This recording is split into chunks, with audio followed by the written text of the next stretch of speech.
6th జనవరికి సంబంధించిన కొన్ని ముఖ్యమైన మరియు లేటెస్ట్ కరెంట్ అఫైర్స్ అయితే ఉన్నాయి. వీడియో కనుక మీకు యూస్ఫుల్గా ఉంటే తప్పనిసరిగా వీడియోను లైక్ అయితే చేయండి. అటవీ సంరక్షణ కోసం మహాభారత వాటికను ఏ రాష్ట్రం స్థాపించింది? అటవీ సంరక్షణ కోసం మహాభారత వాటికను ఏ రాష్ట్రం స్థాపించింది? ఉత్తరాఖండ్ ప్రభుత్వం ఇటీవల హాల్దానిలో అటవీ సంరక్షణ కోసం మహాభారత వాటికను స్థాపించింది. పురాతన భారతీయ గ్రంథాల ద్వారా అటవీ సంరక్షణ మరియు పర్యావరణ అవగాహన ప్రోత్సహించడం దీని యొక్క ముఖ్య లక్ష్యం. 2024 సంవత్సరానికి గాను ఎంతమంది క్రీడాకారులకు అర్జున అవార్డు లభించింది? ఆన్సర్ 32 మంది. అర్జున అవార్డు 2024 వివిధ క్రీడల్లో వారి అసాధారణ ప్రదర్శన కోసం పలువురు అత్యుత్తమ క్రీడాకారులకు అందించబడింది. దీంతోపాటు 4 అథ్లెట్లు ఖేల్రత్న అవార్డుతో సత్కరించనున్నారు. జనవరి 17, 2025 న్యూఢిల్లీలోని రాష్ట్రపతి భవన్లో జరిగే జాతీయ క్రీడా అవార్డుల వేడుకలలో ఈ అవార్డులను ప్రదానం చేస్తారు. ఈ ఏడాది 32 మంది క్రీడాకారులకు గాను అర్జున అవార్డు దక్కనుంది. ఇటీవల ఆరిఫ్ మొహమ్మద్ ఖాన్ ఏ రాష్ట్ర గవర్నర్గా ప్రమాణ స్వీకారం చేశారు? ఆన్సర్ బీహార్.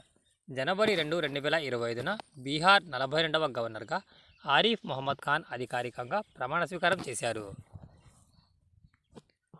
ధరల సూచిక WPI యొక్క ఆధార సంవత్సరాన్ని సంవరించడానికి ఇటీవల ఎవరి నాయకత్వంలో ఒక కమిటీని ఏర్పాటు చేశారు? Answer Ramesh Chand. Wholesale price index WPI base ఇయర్ని సవరించడానికి మరియు ప్రొడ్యూసర్ ప్రైస్ ఇండెక్స్కి మారడానికి రోడ్ మ్యాప్ని సూచించడానికి నీతి ఆయోగ్ సభ్యుడైన రమేష్ చంద్ నేతృత్వంలోని 18 మంది సభ్యుల ప్యానెల్ను ఏర్పాటు చేస్తున్నట్లు ప్రభుత్వం ఇటీవల ప్రకటించింది. 2011-12 నుండి 2022-23 వరకు తూగు ధరల సూచిక WPI యొక్క ఆధార సంవత్సరాన్ని సవరించడానికి ఇది ఏర్పాటు చేయబడింది. భారతదేశపు మొట్టమొదటి గ్లాస్ సీ బ్రిడ్జ్ ఈ రాష్ట్రంలో ఆవిష్కరించబడింది? ఆన్సర్ తమిళనాడు. తమిళనాడు అధికారికంగా భారతదేశం యొక్క మొట్టమొదటి గ్లాస్ సీ బ్రిడ్జిని ఆవిష్కరించింది. దీనిని ముఖ్యమంత్రి ఎంకే స్టాలిన్ డిసెంబర్ 30, 2024 ప్రారంభించారు. ఈ వంతెన వివేకానంద రాయ్ మెమోరియల్ మరియు కన్యాకుమారిలోని 133 అడుగుల తిరువల్లువర్ విగ్రహాన్ని కలుపుతుంది. ప్రపంచ బ్లిట్జ్ చెస్ ఛాంపియన్షిప్ ఎక్కడ జరిగింది? ఆన్సర్ న్యూయార్క్. 2024 FIDE world blitz chess championship టైటిల్ను పంచుకోవడానికి అంగీకరించడం ద్వారా మాగ్నస్ కార్ల్సెన్ మరియు ఇయాన్ నెఫోమ్నియాచి చరిత్ర సృష్టించారు. తమ చివరి మ్యాచ్లో వరుసగా 3 డ్రాల తర్వాత ఈ నిర్ణయం తీసుకున్నారు. ఈ టోర్నీని న్యూయార్క్లోని ఆర్ స్ట్రీట్లో నిర్వహించారు. సంతోష్ ట్రోఫీ 78వ ఎడిషన్ టైటిల్ను గెలుచుకున్న జట్టు ఏది? ఆన్సర్ పశ్చిమ బెంగాల్.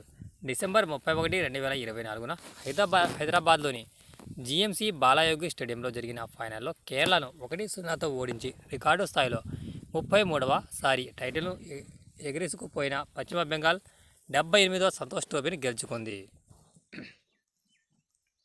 2025 సంవత్సరంలో తొలి సెంచరీని సాధించిన ఆటగాడు ఎవరు? కుశాల్ పెరేరా. న్యూజిలాండ్తో జరిగిన 3వ T20 మ్యాచ్లో శ్రీలంక ఆటగాడు కుశాల్ పెరేరా కొత్త సంవత్సరంలో తొలి సెంచరీ సాధించి అద్భుత ఇన్నింగ్స్ ఆడాడు.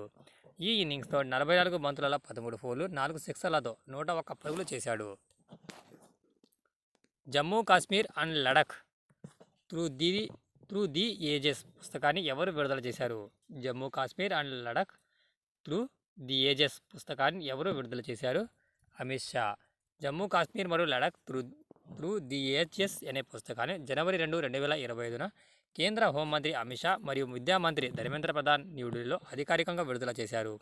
ఈ ప్రచురణ జమ్మూ మరియు కాశ్మీర్ ప్రాంతం యొక్క చారిత్రక కథనానికి ఒక ముఖ్య సహకారం, దాని గొప్ప చారిత్రక సాంస్కృతిక సంబంధాలను మరియు యుగాల కొనసాగింపు గురించి సమాచారాన్ని అందిస్తుంది.